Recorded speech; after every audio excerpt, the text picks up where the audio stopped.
over Europe and all around the world. I am happy to see you here online. Today we'll dive into the IHAN Testbed to hear the latest and greatest and to hear about the pilots that have been tested there. If you wish to share your thoughts about the webinar in social media, please use the hashtags Fair Data Economy and IHAN. My name is Katri Korhonen. I work here at Sitra at the Fair Data Economy team as a specialist, and I'll be moderating this session today.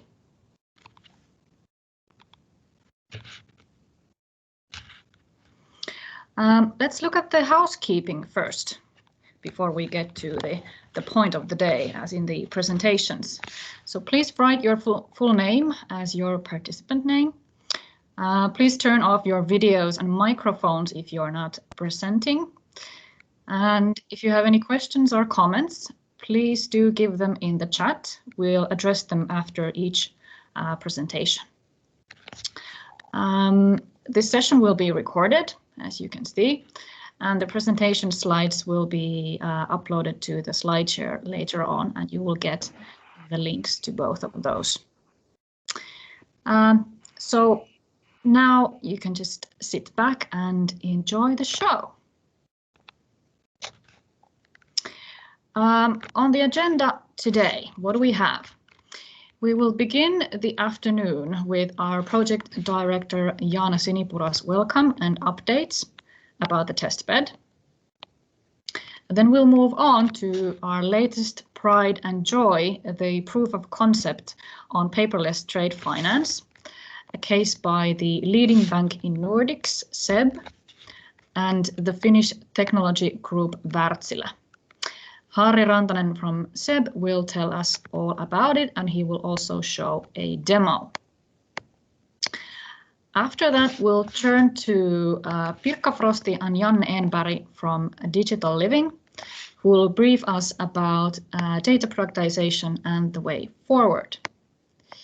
The afternoon will be wrapped up by our very own Juhani Luomakyny, who will tell us what's coming up next on the testbed and how you can apply to pilot on the testbed.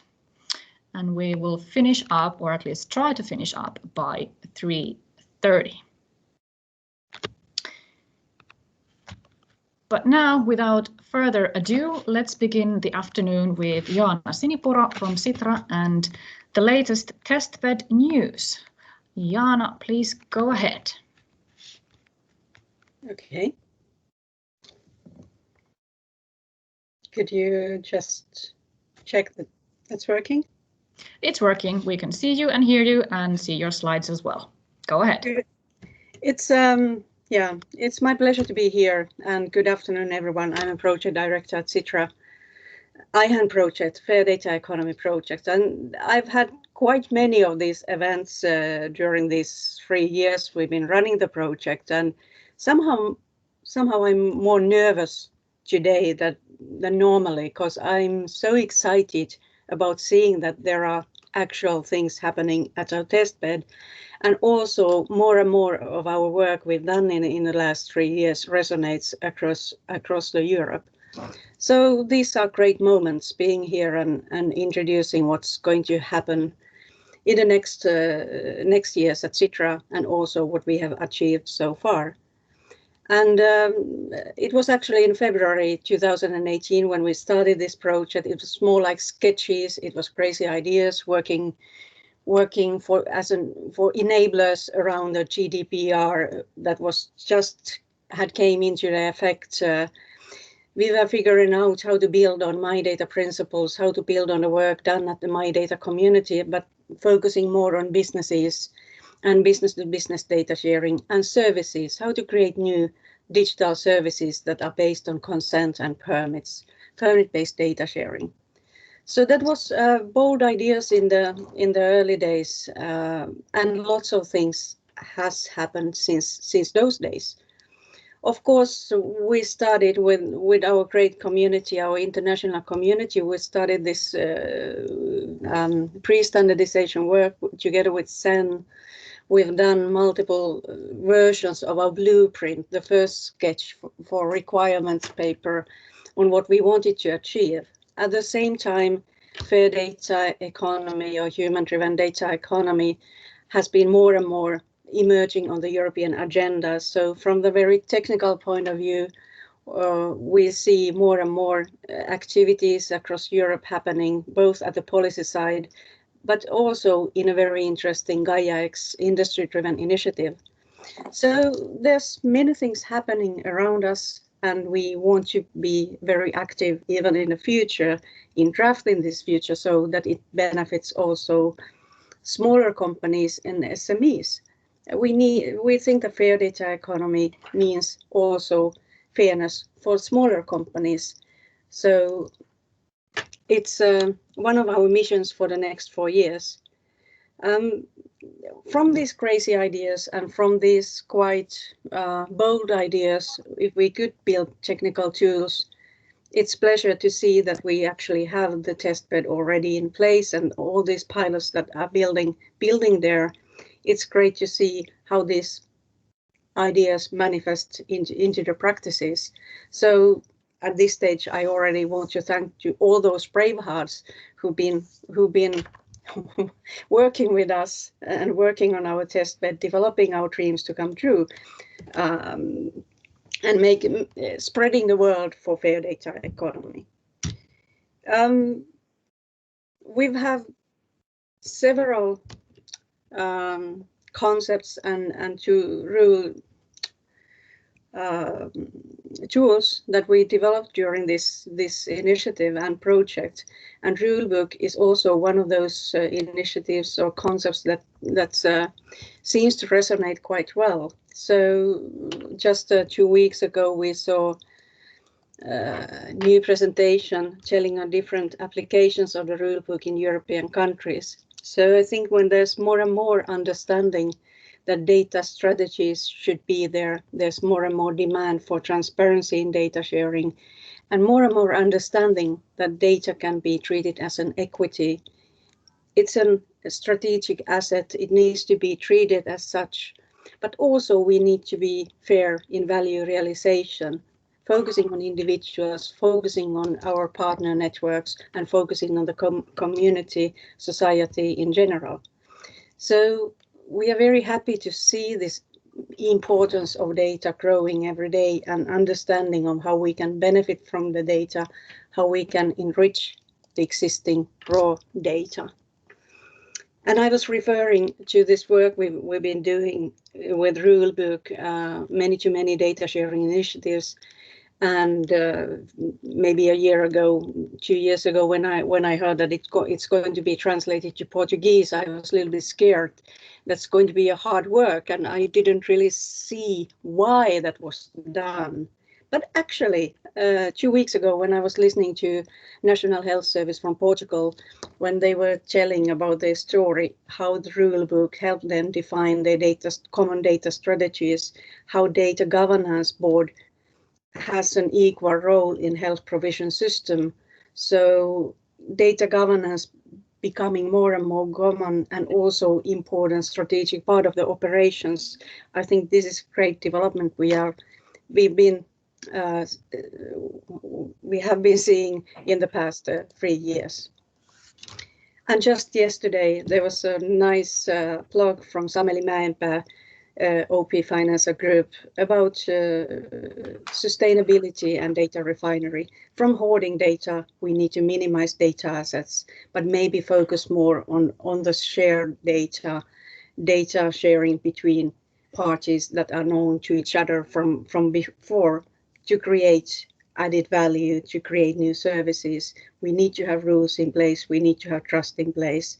And this is the way to go, having clear data strategies in place, having clear rules and transparency, accountability in place. So balancing between all stakeholder needs, interests and rights. That's been one of the key topics following us, the key themes following us during the whole project. And that's important even in the future. So these were just some highlights from the work we've done. I think if you want to ensure that there's a trust in digital ecosystems, those digital enablers of trust are not just related to technology and data, but also on the skills and people's attitudes of using data. But of course, with tools like Testbed, we can encourage people in organizations, technical developers, to innovate on data if we allow a free flow of data, and if we can enable data to flow for those new services. So it's I think there are many things we will do in the future by building on the work we've done in the last 3 years.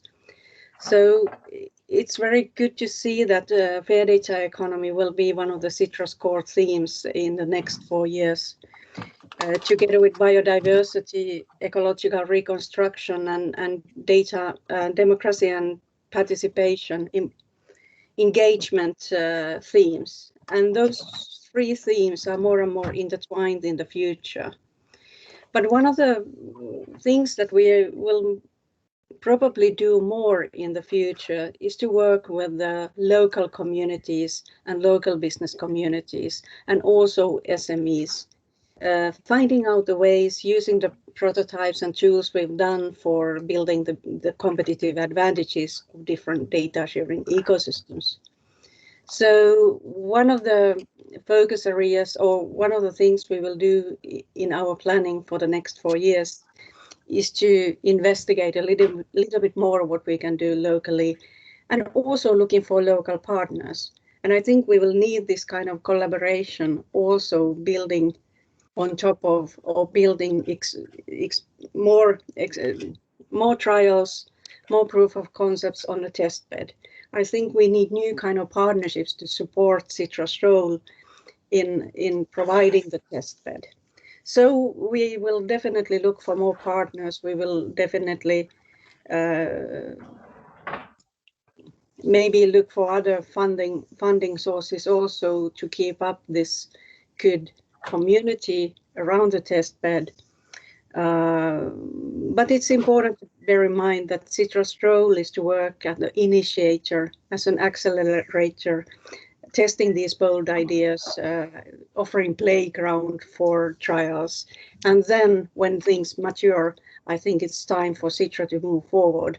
And it's going to be very interesting 4 years to see where this direction will lead us. So I really appreciate that you are here, and let's enjoy now at the paperless trade finance, the brave new future of the trade finance.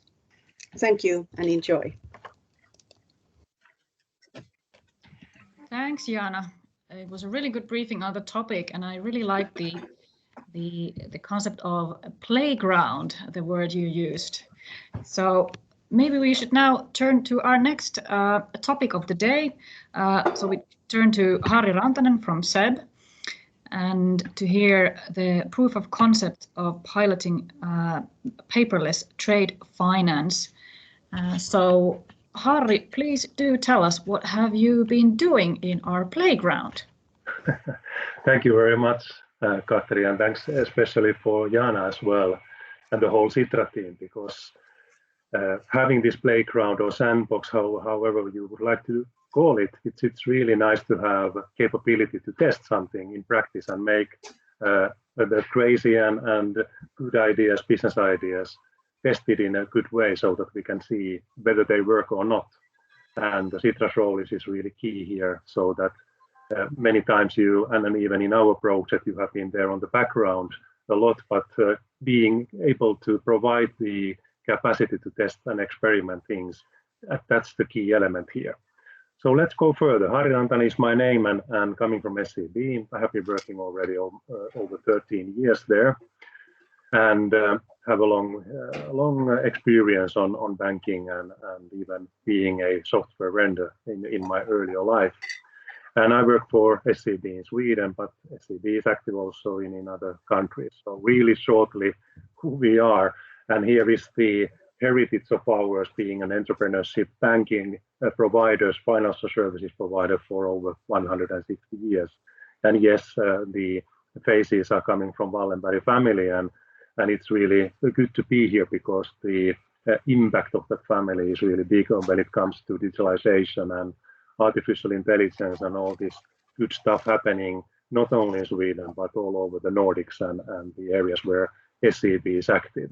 We are providing services in 20 countries, and in the latest news 1 month ago, you saw that we are not diminishing our international footprint, but we are expanding now in Central Europe to Switzerland, Austria, and the Netherlands.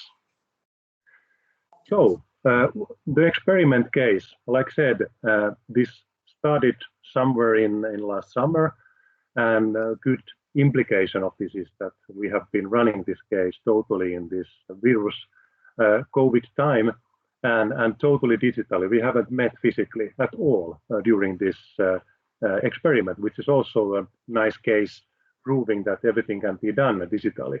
And this is also addressing the same similar thing. So firstly, starting who we are or who we were in the proof of concept. So here you can see that Sitra is there in the middle, like I said, providing the playground for us. And also when Jana was promoting me as a Braveheart, that was something really special. I'm really proud of being nominated as a Braveheart. Maybe I can start using that in my business card. It was really a nice title. And then, of course, the key element in the test was the Wärtsilä. So that Wärtsilä is our large corporate customer in multitude of financial services. And that is something that we want from SEB perspective to do, to test and co-create with the customers, because that gives us immediately input. Are we going in the right direction? We can contribute to the customer and making things happening together, how we can make the financial services easily available for the large corporations. In this case, especially. And that is the key element here. And in the proof of concept, Wärtsilä was being in the role of exporter when it comes to the trade finance. So they are trading, having global trade where they are selling their goods and services for multitude of customers all over the world. So they have to be sure that the payments when they send the goods and services out from Finland and other countries, when they are sending them out, they have to be sure that they will be paid out of these excellent services that they are delivering. And there comes bank's role here. We are an advising bank in the letter of credit world, which is a trade finance instrument, mitigating the risks of getting the payment in. And we are not sending the actual letter of credit for the Wärtsilä, but we are the advising bank in between. Usually the buyer, the importer who is buying the goods from the customer, in this case Wärtsilä, is the one and their bank who is issuing the actual LC. And then we have the good enablers as well on the bottom, Digital Living, who was the key vendor in this case. And now again reminding that in the Sitra's testbed case, they didn't have to do, or Nexus either, didn't have to do any development for the testbed. All the developments were done to showcase that the trade finance case that we were testing is able to do, and showing that, yeah, this kind of new mechanisms, standards, API, application programming interfaces with standard productizer APIs can be done in a secure and digital consented way. So practically, the case that we were doing is well described in this infograph that we did during the proof of concept. And what we did in practice was that we were testing with real Wärtsilä Marines letters of credit from 2019 between us being the advising bank and Wärtsilä as a customer. And based on the cases and the really nice way of working together with all the partners in the test, we were able during the summertime and autumn, we were able to go into really deep details of the process from the customer perspective, from the bank's perspective. We were creating together with Digital Living a value network of these two cases, which were actually an eye-opener for me as well. Not only learning the trade finance area coming from the payments domain side, but also for the customer. It was really eye-opening when we were visualizing the different parties participating in one single letter of credit. And it's not only advising bank and exporter. It can be over 10, even 20 partners who are participating in that, from the manufacturing part, from the logistic parts, of course, the actual business transaction, which is the agreement between the seller and buyer, and finally, the financial services provided by both the issuing bank and advising bank. And all of this stuff is now run with the similar processes and instruments that were created by Medici family 500 years ago. So this is the biggest challenge now in the transaction services that I'm coming from in the banking perspective. So there is so many paper-based processes, manual processes, and even in this customer case as well, Wärtsilä being one of the leading digital manufacturers in the world, still in the trade finance operations, they still need a lot of manual processes available because the current uniform rules having the rule book for the financial processes of the letter of credit is still really based on the manual processes and paper-based documents. And of course now, when we are talking about this digital data exchange instead of the documents, this was excellent case for going forward. And it was really easy to sell the case and argument the case as well in the bank, because this is the pain point for us as well. We really would like to be basing all the operations, all the actual sales, all the support for the customers based on the data exchange, the structured data instead of these documents, because they cause problems, and especially now in the COVID times. So excellent case. But then, of course, Wärtsilä was pushing us to remember that, whenever we move from papers to actual structured data elements, it means that the security must be in place. So they have to be sure that when they give a consent digitally for us, the data will still remain at Wärtsilä when it comes to their own data or their data that is owned by them and held by them. And then their data will not be copied to any kind of cloud-based service, Amazon Web Services or when Microsoft Azure or Google Cloud.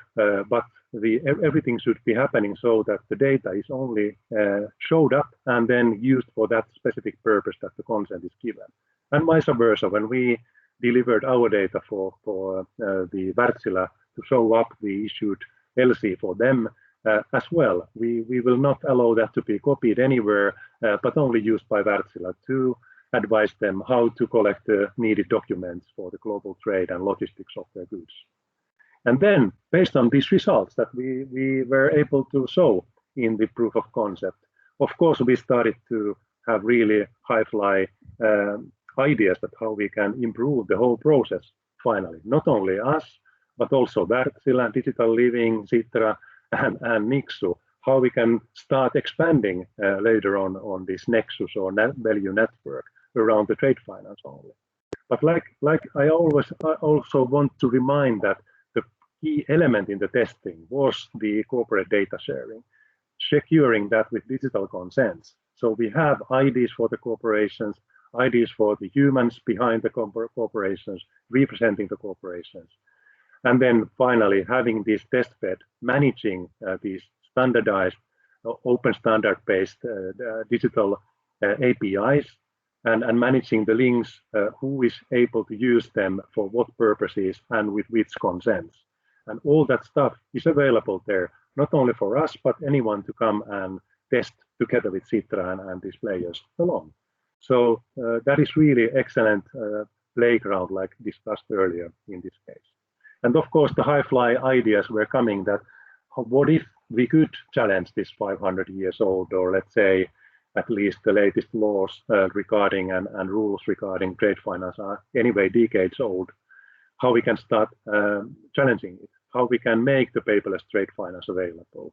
And we made this successful test, and we can offer now a really basic tool set for this.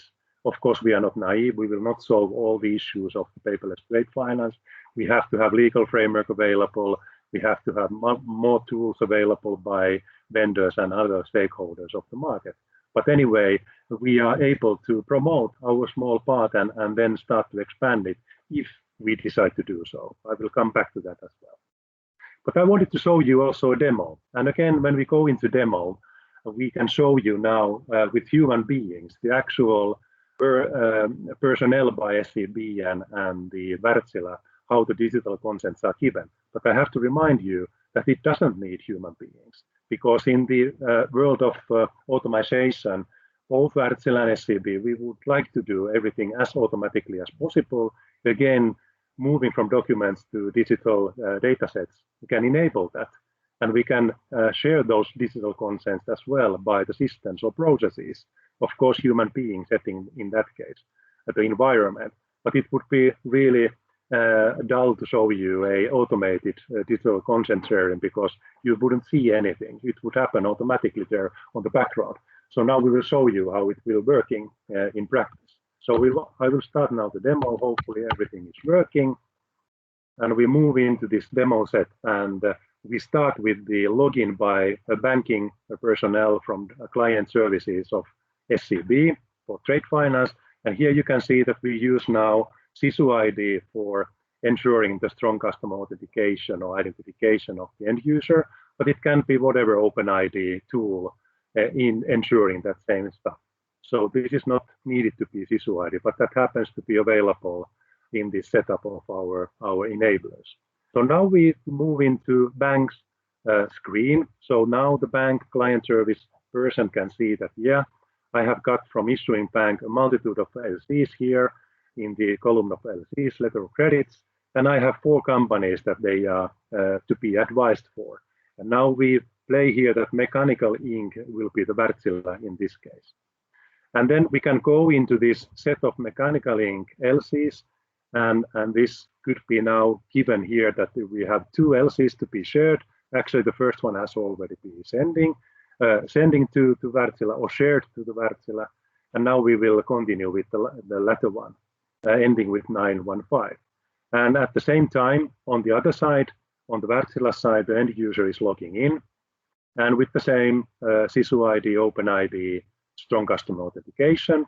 And now we can link this end user and the corporate ID here within the Testbed's management of the API accesses. And now here, respectively, end user of the Wärtsilä can see that, okay, now I have a list of banks here who are able to promote me and advise me a letter of credit, so that I can, a list of work that I have to do with this. And then we jump into the SCP Finnish LCs, and now you can see that only the first one is now there available, because we haven't been yet sharing from the banking side with the digital consents, the contents of the LC. And now you can see that the LC data is there in the structured format. That was something that we were testing as well. Can we use the existing international trade finance standards available into this case?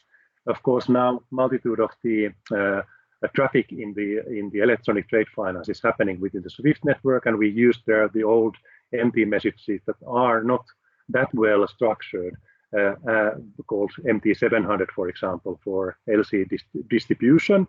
But we move them into more granular JSON payloads and even JSON LD link data payloads, but we still ensure that also the old stuff, MT700, can be delivered for the customer.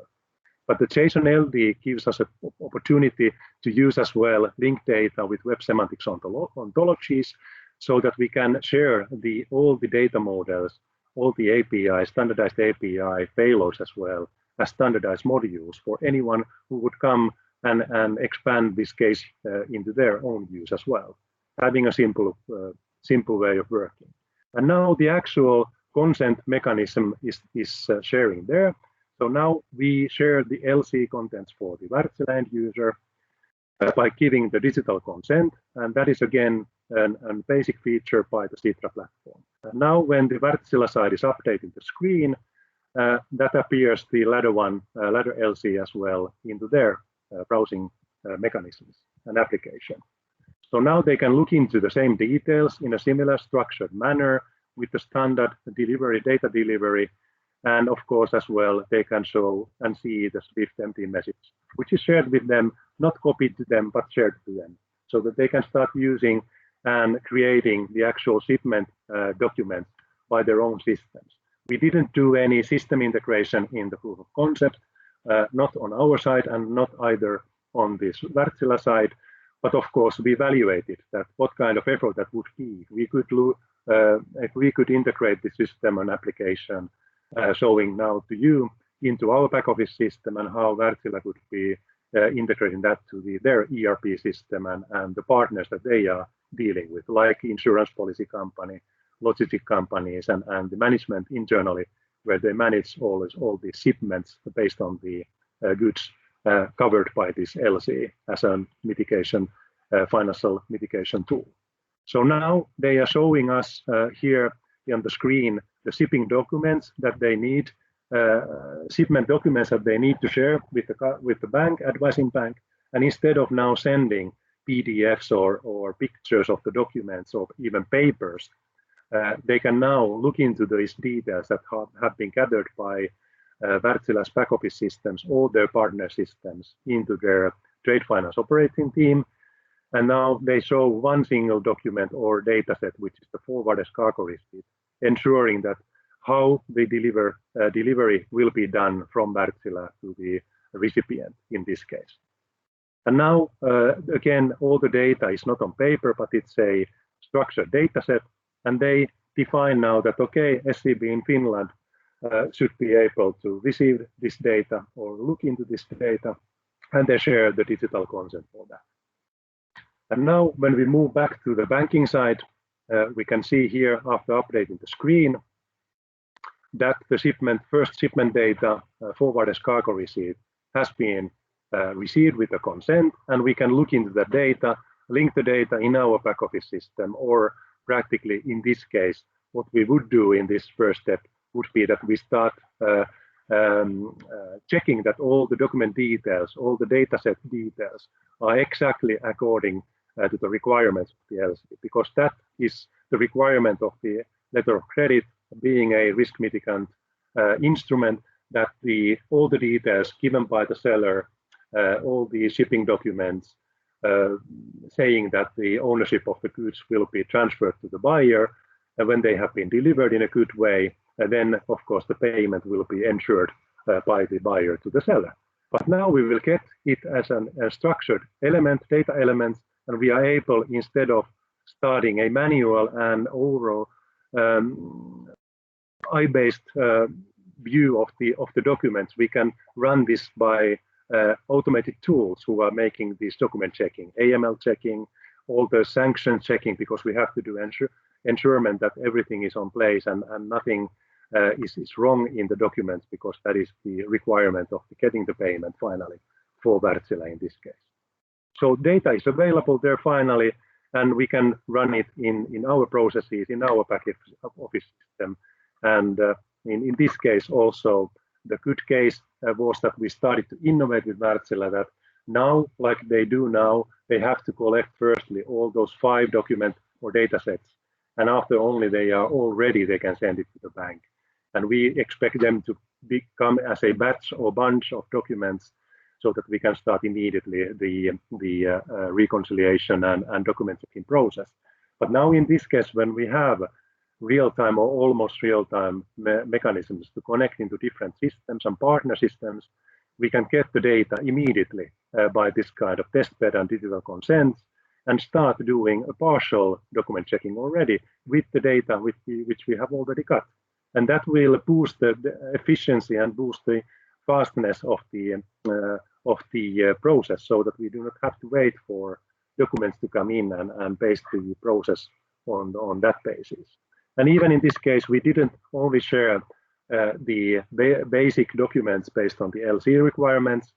We also agreed that we shared a really basic digital twin of the goods of the Wärtsilä's delivery, so that we can start also innovating not only the actual LC contents, but having also more understanding of the actual business contract by the seller and buyer, and the actual manufactured goods and delivered goods, so that we can ensure that the goods are exactly the ones that are describing the actual contract between an agreement between the buyer and seller. And that is something that is not done at this moment, but that gives us a future innovation capabilities later on to make this happen if we want to do like that. So lastly, my last point is that, of course, this came out in the 17th of February by Wärtsilä press release, and it has been generating a lot of hype. So I have been answering a multitude of questions, multitude of presentations, and not only by vendors and the usual suspects start selling their good solutions for us, but also the end customers have been really interested of, because this is a common pain point. I can promise that the trade finance is a common pain point in transaction services and financial services overall. So we have been catering the customers really well by ourselves, and I know that that has been happening also by the other members in the proof of concept, and also Jarmo Nurmi from Wärtsilä, who has been the key person from their side, being the treasurer of them, has been also contacted many times. And we have been also releasing a multitude of press releases and articles around this, and it has been generating this good discussion. And then, of course, we have started business discussions. We have been starting that by ourselves together with Contour. Contour is an electronic LC new platform based on blockchain, R3 Corda distributed ledger technology. SEB has been investing for that for many years, and now it's finally in the production, and we have been starting to running good cases there as well. And of course, we want to help our customers to join this kind of new platforms. And this proof of concept being totally system platform process agnostic, this could give a tool set for customers to improve their integration, make the integration easier based on totally open data sets and standard data sets. And most of all, as well, if we want to make this as a business case, Sitra's rulebook that was presented by Jaana, that is a key element in any kind of further discussions, if and hopefully when we will start doing actual business cases as well together with this, because that rulebook gives a governance model for anyone wanting to join the movement in this case. And that means that we do not have to care about starting from the scratch, because we have a good template of agreeing between the partners, upcoming possible partners, how we make the governance of the data, how we make the technological solutions available. Overall, what are the rules to deal with the platform, and how to make the fair economy data sharing available. And that was the key element as well, being available by IHAN Testbed by Sitra. That is part of now, like Jaana said a couple of weeks ago, it was launched to be the hub, Finnish hub for the Gaia X, the Central European initiative as well. But I can say, and proudly say as well, that the Sitra's platform is more practical already now. So we can start this kind of use cases and proof of concept that we were doing in this case as well. Not needing to be anything about the practical basement, because the basement is already there. Now we can start implementing this kind of use cases and test how the use case is available for this kind of improvements on the financial services processes and customers' own processes. And I happen to know that this gives opportunity for Wärtsilä as well to manage their supply chain and their own clientele as well, how to make their data set exchange and business models available in a new way. And that hiccup of being afraid to share the business critical data, like all the large corporate customers and banks as well are afraid, and not only afraid, but being compliant to different kind of regulations. This gives a huge opportunity to make that happen, so that we can focus on the business cases and being reliant on that we can have a compliance available as well, being following these fair data economy rules and Data Governance Act, which is now also a thing that happens in the EU level. So that was my presentation today, and really glad to have comments, questions already now, and of course being available for later if they are coming via chat. Thanks, Harri. Very good brief on the proof of concept, and we do have some questions already in the chat, and we have quite a lot of questions coming from Robert. Robert, how about you? If you're in a place where you can open your mic, can you do that and ask the questions directly from Harri, if that's okay with you? Sure. I hope that you can hear me clearly. Yes, Yep. we can. Go ahead. Yeah, so basically there's a couple of questions, kind of technical, because I mean that's my background, so I'm interested in how the stuff works in a bag.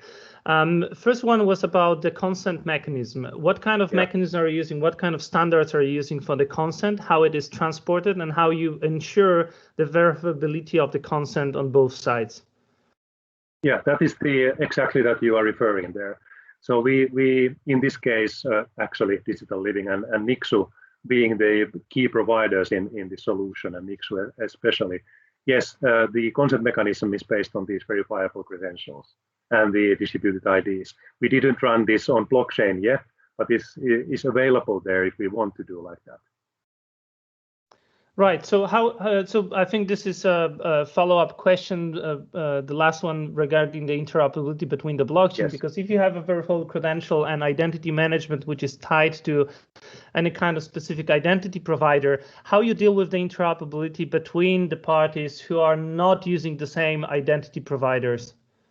Yeah, that is a good question, and the interoperability between blockchain platforms is a really big challenge when it comes to the protocols and ensuring the atomic transactions between two different technologies of the blockchains or DLTs. But we, of course, could be then using mechanisms that are available already and now, or even to be developed by this Trust over IP foundation, because there are now good tools coming up how to make that interoperable irrespective of the vendors who are there. Our mission here in the proof of concept was definitely to be as much as possible platform system or any kind of technology agnostic, and using APIs as much as possible in the actual data exchange. And then the testbed is, like I said, ensuring the linking of the IDs of the corporations and the end users of the corporations together with the APIs, registered APIs on the testbed. So that was the key element here, that we could be running all the stuff with open standards and open best practices as well. And the last question, how do you ensure the tamper proof of the document and the linkage to the consent mechanism? How do you link the document with the consent? Is that a cryptographic link or?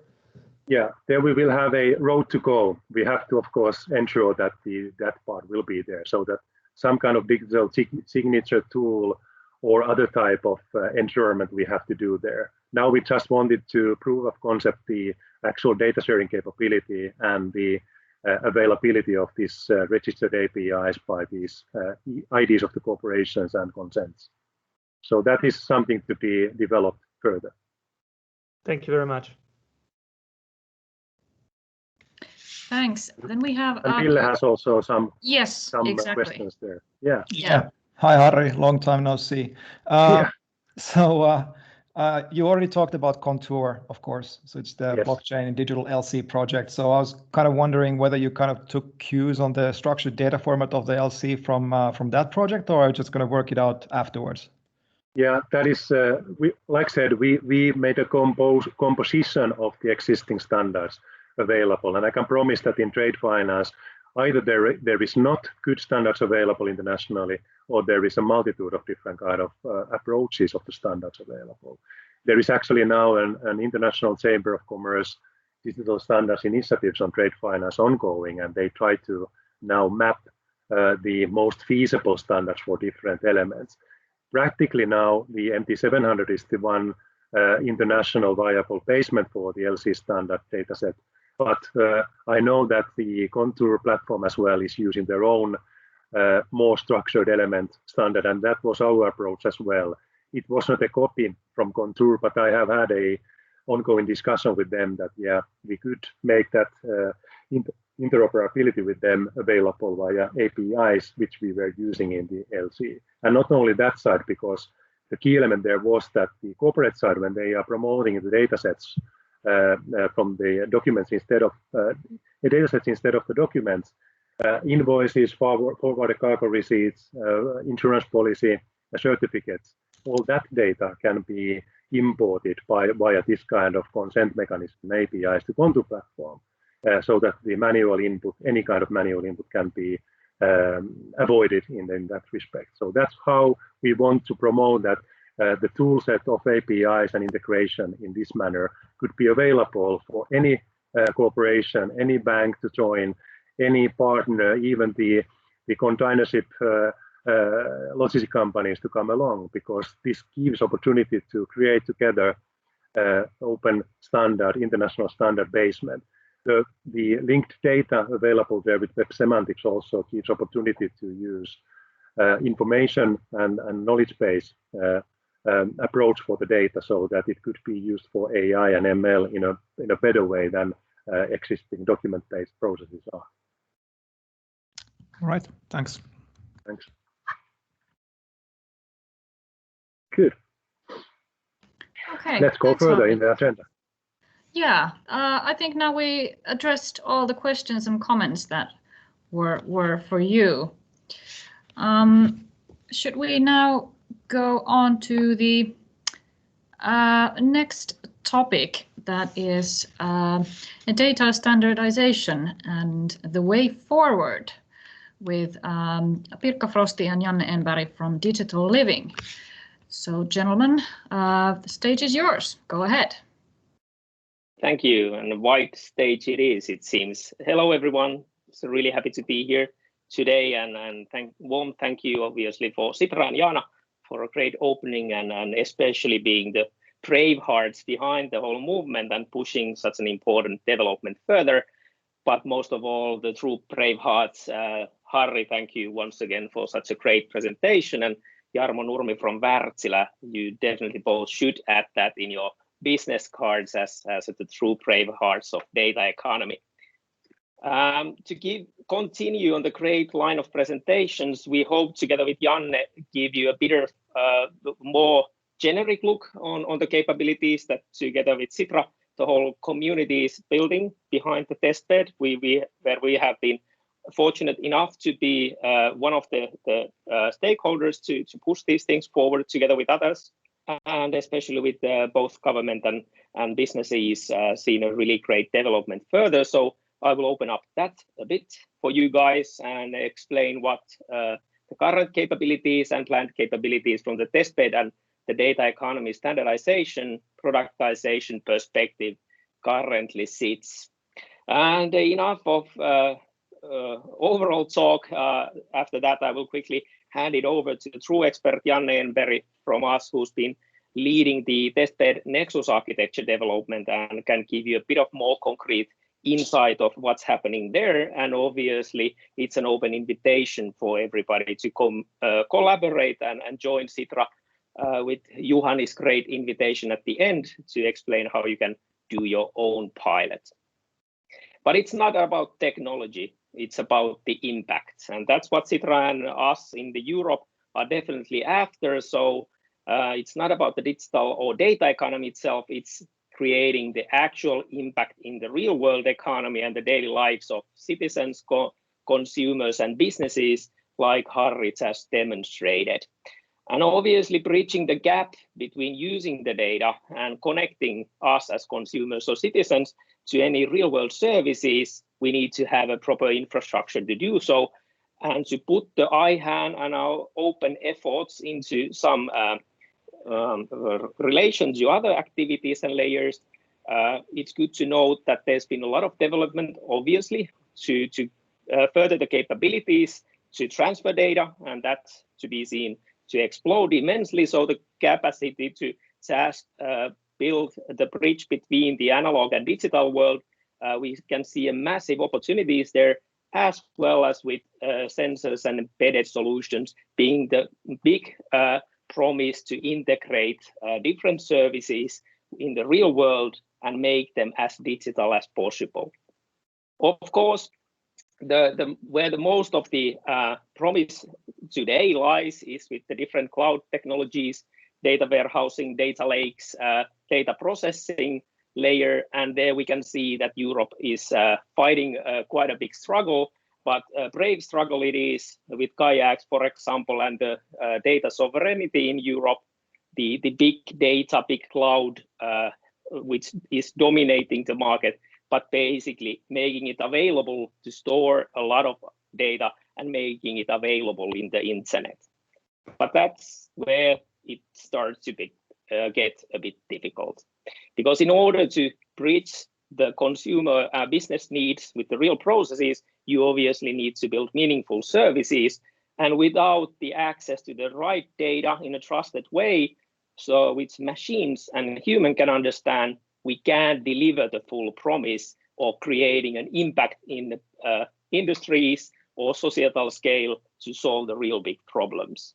We have wonderful amount of solutions already, especially for the entertainment and social sector and business enterprise tools within the companies. And we can see through the platform economy more and more emerging opportunities for this.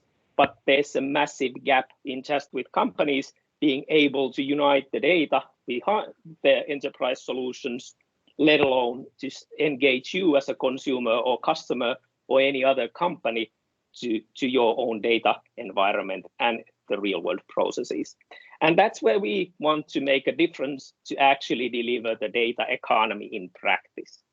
And we definitely salute Sitra for being the brave innovator in this field. And with the testbed and all the other community-driven efforts, we have recognized that we need to build on top of the existing decentralized internet, but improve the capabilities by using the data as something that machines and humans can understand, but also as a commodity for equity, as OP Bank named it cleverly, and also provide the means to, in a decentralized manner, like we just saw, create the data sharing networks on the internet and different enterprise systems to make it the data exchange happen with trust and something we can build on. And the third important thing is to create the legal framework and trusted business environments for agreeing on how to do this without any silos or platforms in place. And that's what we aim to do, and that goes in the development area with the testbed as well. How can we build the global data markets and their digital economy, provide full interoperability for the data without copying it into new silos, and utilize the existing big cloud, 5G, 6G, whatever environments it is, but create the trusted data sharing services in real world use cases, and thus provide the capabilities for any businesses, governments, or individuals to share the data and create better services for the benefit of us individuals, but also for the whole planet that we habit. And that is what you can try out on the testbed. And that's why we have put such a lot of effort to think about how we can provide that kind of data economy standardization, because we feel that it's the only way to make things spread and something you can easily put into practice without having to lock yourself into any specific technology vendor or time you are doing these things in. And also the data productization and the machine readability for industry standards is a really big thing for data to be used in practice. But also the decentralized Nexus architecture in the testbed, it's just the one implementation of the great blueprint that Sitra and the community has been building around the decentralized human-centric world. But we aim to see that how can we actually put it in practice and into use, like Harry just explained, in the domain of trade finance. But also the data sharing rulebooks, and the rest is basically just good old internet. So the thing is not to create new islands, instead aim to connect them now and into the future. What the testbed then does, it basically gives you, like SCB just explained, a pretty good sandbox to try things out. Some of them might explode into your face, but at least you don't have to do it in production or wait a year and invest a lot of money into trying these things out. And as a community based on completely open standards and architectures, we can try out things and learn from each other to see that how can we put these things in practice, especially for the benefit of the Europe and the societies we live in. Sitra has been doing the IHAN for a long time, and thanks to Citra's foresight in starting to do it in practice through the testbed, we have now proven the capabilities that, okay, we can see that through the architecture, rulebook and standards available for everybody through the IHAN.fi, And with the wonderful extension towards Europe through GAIAX and IDS collaboration, we can start building the European data economy cases that proves that the data can be shared, and we can start building an open world where anybody can think what kind of pilot they first create, what you want to see in practice, but at the same time, like SCB and Wärtsilä did, you can start evaluating that, hey, can I solve a bigger problem in my daily business by utilizing these capabilities? So in practice, what have we tested so far? So you can get an idea what you can do with the testbed and what kind of experimentations you can expect to do, is that we started off by proving that yes, the IHAN blueprint around the human-centric data exchange works and is something we can deliver in practice. So we created a personalized well-being bot a year ago, which we demonstrated in the last summer sessions. And we basically proved that yes, we can leave the net as it is, as long as you have an API. We can use the standardization, harmonization capabilities to productize the data using the open standards, and then take any public API or data source or any sensitive private data API and make them interoperable and understandable by any application or software in the world. So you can connect basically any data source with exactly the same kind of understanding what the data is and how can I use it. And that opened up the road basically to see that yes, if we provide a trusted identity in a standardized way for you, we can authenticate you in a needed level and thus utilize different architectures, technologies, and solutions, be them centralized or decentralized, like Robert just well explained, to provide the consent. So even the sensitive data can be used to deliver personalized value for you as a user of various kind of data in your daily life. And we were very happy to see that the Finnish government have been really active in both in the real-time economy, e-society development, but also really embrace the data economy initiative and capabilities, and bravely be shown the way to demonstrate that it's not just the individuals. We can extend the digital identities and contexts for companies, assets, products, whatever, and thus create an access for different kind of even governmental data sources or private data sources, in this case, an unlisted ownership data, relying behind the company, and create, using the taxation and any financial fiscal standards, understanding what this data is, create meaningful interfaces, application solutions for the entrepreneurs to establish a company fully digitally, and most importantly, run and grow it by making the data available, for example, when they fulfill their regular needs with the tax or interact with the accountant, banks, or whoever. And also extend the consent capabilities conceptually to cover also what we call as a corporate GDPR or corporate consent, to prove that as a representative of a company, as an individual, we can also act on behalf of them and bring in the same kind of level of trust in a systemic way. And this was a really big win because it proved that you can introduce a lot of different kind of data sources, a lot of different kind of stakeholders, and in the network economy, the more and more value you bring when each joins, or we introduce new data or new user interfaces, solutions for different parties to actually interact with the real-time data. And that was a really big win because real-time economy has been one of these holy grails for many, many years. And we saw that we took one small step towards fulfilling it, at least here in the Nordics, but hopefully for the whole Europe as well, yielding a massive societal benefits as well. Well, Harry gave a much better presentation of what they did with the corporate data sharing, but from the testbed and IHAN perspective, it was a big win to demonstrate that, hey, it doesn't have to be all public, the data. You don't have to find it in the Google. The big promise is to utilize and leverage your existing enterprise software and cloud solutions and existing industry standards, and thus create the capability to share the data in cross-industry standards with the legal framework you create with the rule book, and with the consent, like Harry well explained, enable a full change, for example, in a scope of global commerce, which isn't quite a minor deal. So the real business value can also be created, and when you connect it with the societal value, you start talking about really big changes, for example, in the economic scale. One of the upcoming cases where we see that the Finnish government has taken a really great leap and shown really good courage to go forward is the Finnish innovation agency Business Finland, helping Finnish companies to grow to external capital markets and outside of Finland.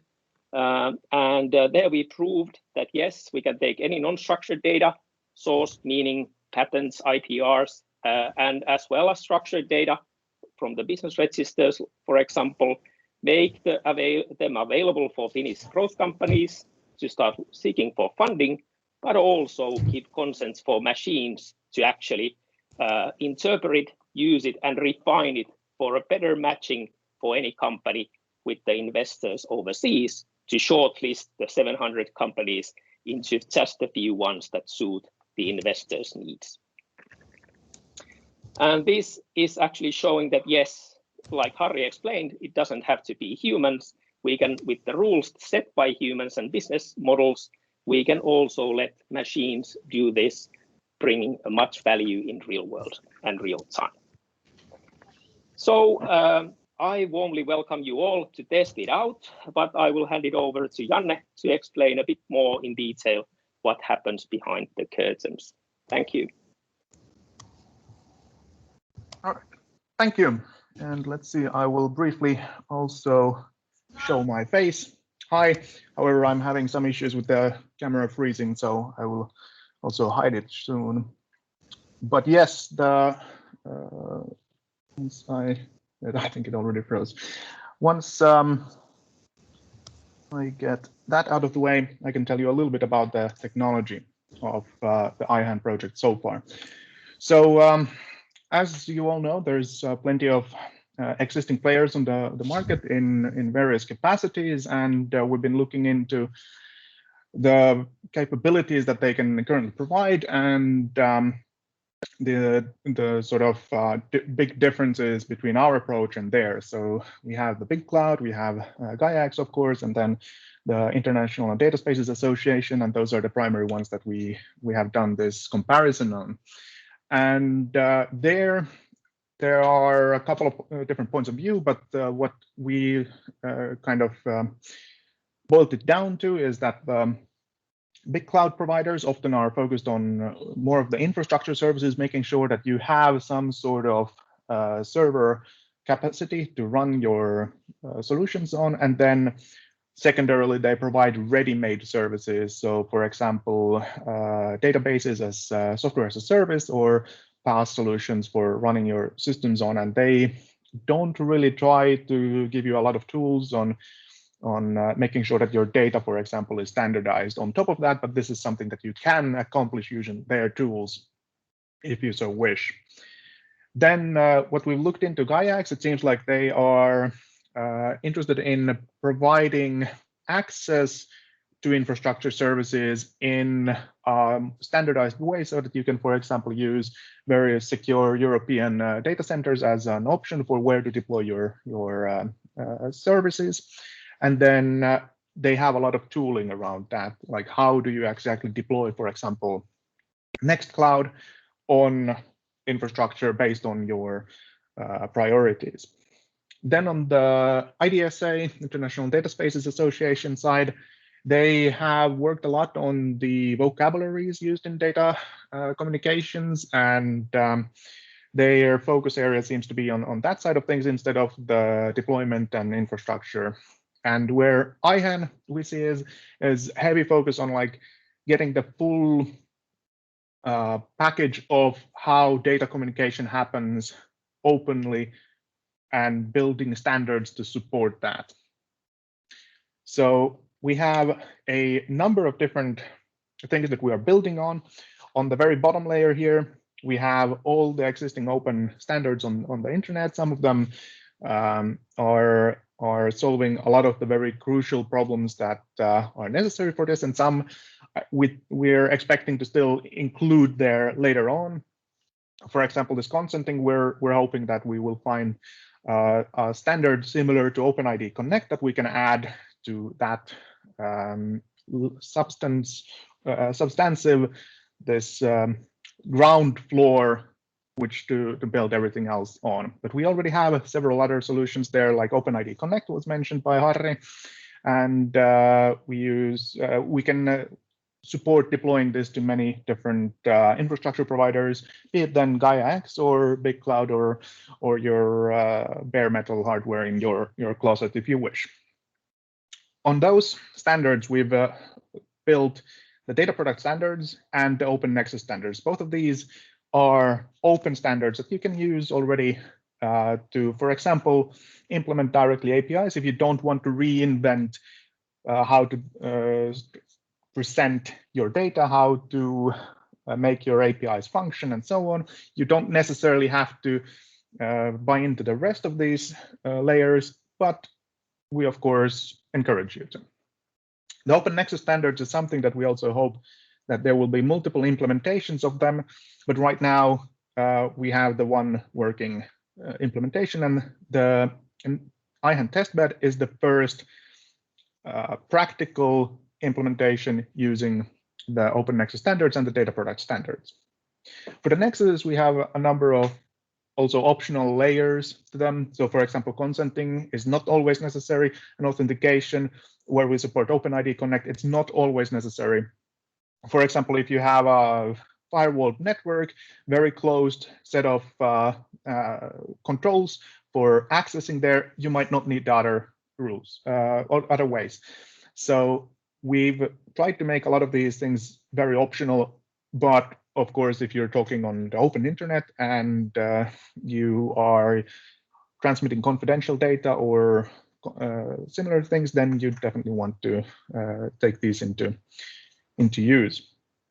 And as mentioned before by everyone, the rulebook is a very important part of this, where especially when you are dealing with more than one party, then you will want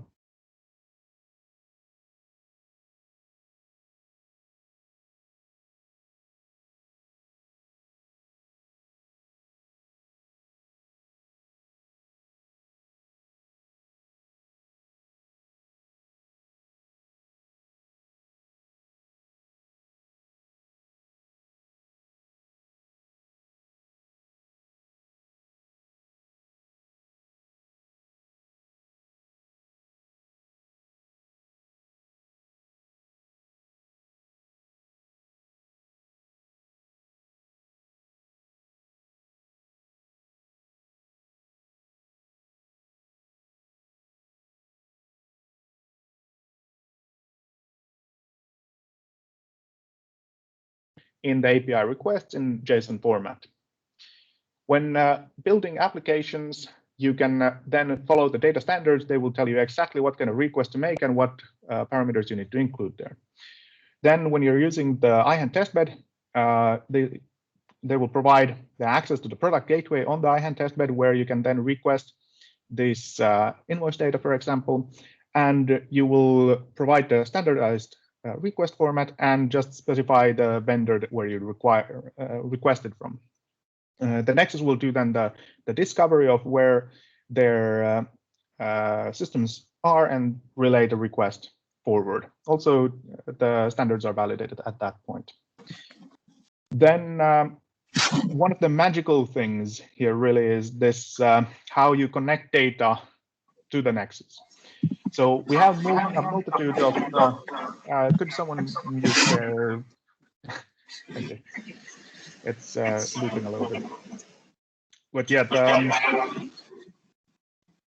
the multitude of backend systems, including like SAP, Salesforce, Swift was mentioned, and basically any other protocol that exists out there or will exist in the future can be turned into the standardized format data products with this productization layer. So we have a way for you to deploy a component in between that will understand the incoming request in the standard format and will know the backend system it's tied to, how to communicate with these, how to verify the request. And then they can all be converted to standardized data products and passed back to the application. The nexus in between ensures that the standards are followed, the request integrity is there. It's also one of those components that we've been thinking of. And when you have a nexus like the IHAN Testbed, you also specify the supported authentication and consent mechanisms on there. And the IHAN Testbed is the first practical implementation of the IHAN blueprint work that has happened so far. One of the questions that was, I think it was Robert who asked, was the data integrity. And this is something that we've also taken into consideration, that it's an important area, and we have some thoughts on it already that I can also share from this. So when you request data from the Nexus, you will specify the specific data standard that you are data product that you're requesting and the possible parameters. In case of an invoice, it's probably an invoice ID. You will also have the authentication and consent tokens there that can already prove quite a lot about that. But in the future, we also want to include optionally a digital signature for the application. So when you receive the request, you can verify the source of the request. Similarly, the response will then contain the full payload of the data product. And we also hope to use public key cryptography-based digital signatures, at least as one option, to provide proof of delivery and source and integrity later on, and also function as a receipt kind of at the same time. And we're looking at a couple of solutions there, but this seems very promising and has been so far looking like it's the way to go for us. But definitely we're happy to hear other ideas. Then, as mentioned, a lot of this is already built an open standard, so you can go and look at these things. The slides will be shared with you, and you can find the links there. But you will also find material on the upcoming features and current features, as well as a little bit on the contents of the GitHub. But that's pretty much what I had myself right now. You can find out more on the IHAN website, Digital Living website, and our GitHub repositories that you will find the links to.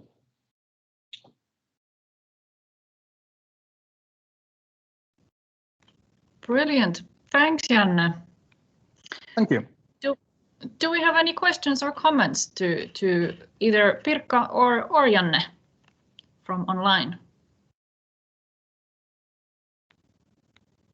Nothing in the chat, but any brave souls who want to raise their virtual hand and speak up live?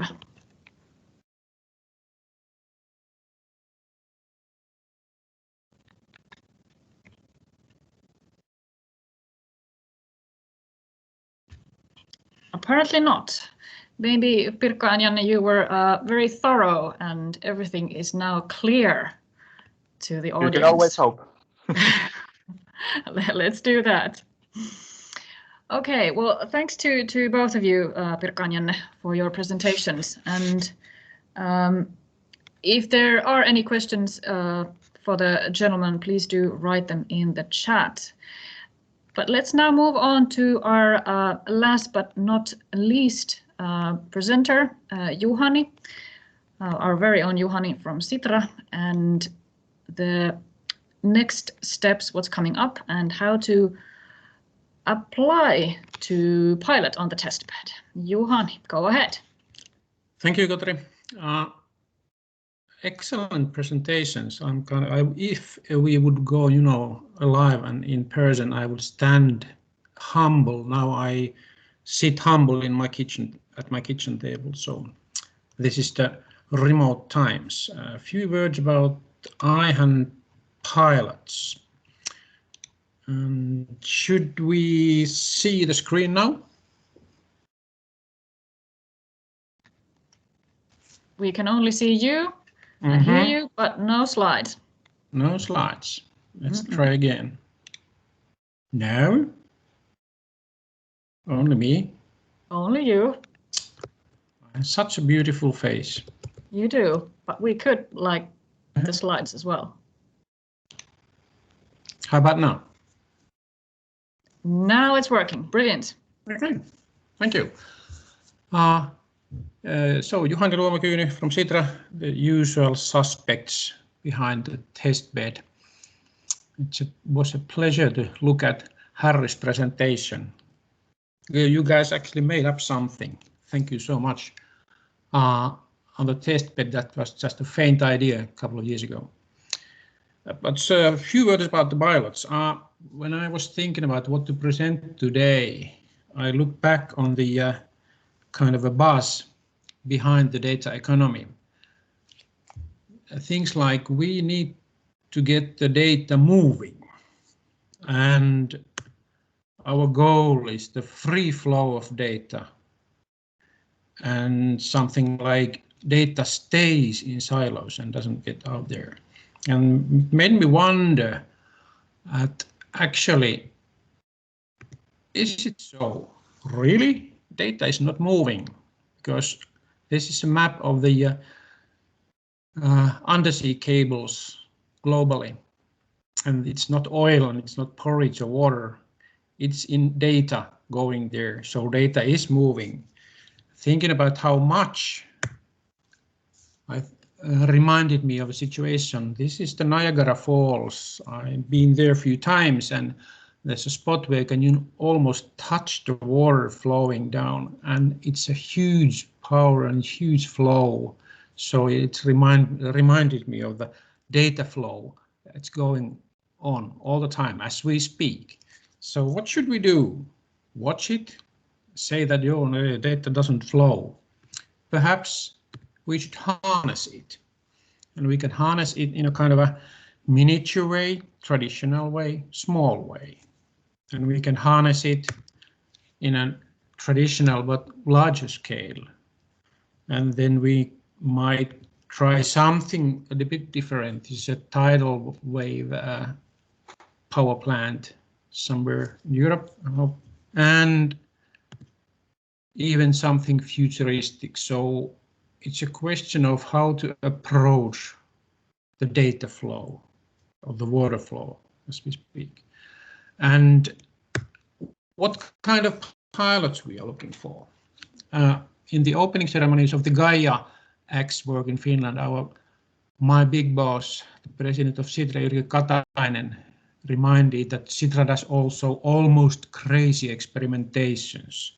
Well, I would say that in the Harry's presentation about the letter of credit, I think that most of you don't do letters of credit, but you should kind of innovate and think, how could you take those ideas and apply them to your businesses and your data flows? What could you do? What data would you combine? So we need innovation or innovative thinking. And after that, funny talking about the brave hearts, because bravery was one of my kind of keywords to this. You need to be innovative, but you need to be brave on the first wave. And then you need to be realistic. I get a suggestion that we have a pilot that combines personal level data coming from local S group, K group, and Lidl purchases. It's a nice idea, but I don't know, that data doesn't exist. So be realistic, be brave, be innovative. And this is something we need from the pilots. And how to apply? Links are here. You can apply and get in touch with us. And what do you get when you go to piloting? We offer the test bed and support for the pilots free of charge. So there will be an open kind of a application round, but we are not giving direct financial support. Supporting that, offering the test bed for free of charge. This is what you get. And how to apply, so you can get the slides from the light share. Contact us, links, and please get applying, get your pilots moving. Thank you. Thanks, Juhani. That was short and sweet. At least it was short. Do we have any questions to Juhani about the application process? Robert, you have your virtual hand up. Please go ahead. Thank you. So yeah, a question about a kind of possible collaboration aspects, like obviously applying is one thing and trying it out and playing inside. And what about extending and working on introducing a new components to the testbed? Is there an option for that? And if yes, what would be the process for that? The easiest process would be to contact me and Pirkka and Janne. Set up conversation. Thank you very much. Yeah, I can chime start. in, Robert. We would open up the collaboration for anyone, and obviously Sitra is the public market here, so Jussi can combine the right companies and people. So do contact him, and especially through these company pilots like SEB and Wärtsilä explained, there's still plenty of rooms to select your own components. And it doesn't have to be exactly the ones now available on the testbed. But if you have certain technologies, approaches, the only wish is that you comply with the standardization effort that Sitra is doing. So we are building that kind of world forward, at least from my perspective. But I get that, I think the testbed also gives a good environment to test out new technologies and architecture models as well. And would highly appreciate working with you again, Robert. Yeah. Thank you. Absolutely. Looking forward. Any other comments or questions?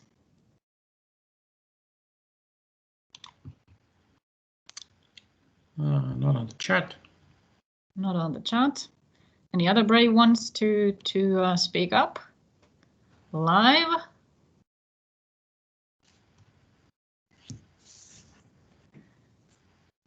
Apparently not, but okay. If there are any questions, then you can, of course, later on contact Juhani or any other of the presenters of today. But thanks, Juhani. Then I think we can start to wrap up the day. There's been plenty of food for thought. With quite a few practical considerations and solutions. Thank you all for joining today and giving your views and comments and feedback. We really appreciate them. And of course, a big thanks to our speakers of today, Harri, Pirkka, Janne, and of course our very own Jaana and Juhani. And as said previously, this session was recorded and you will get the link to the recording as well as the slides, I would say quite soon after this session. So thank you again for joining and I'll talk to you soon again online. Thank you and bye.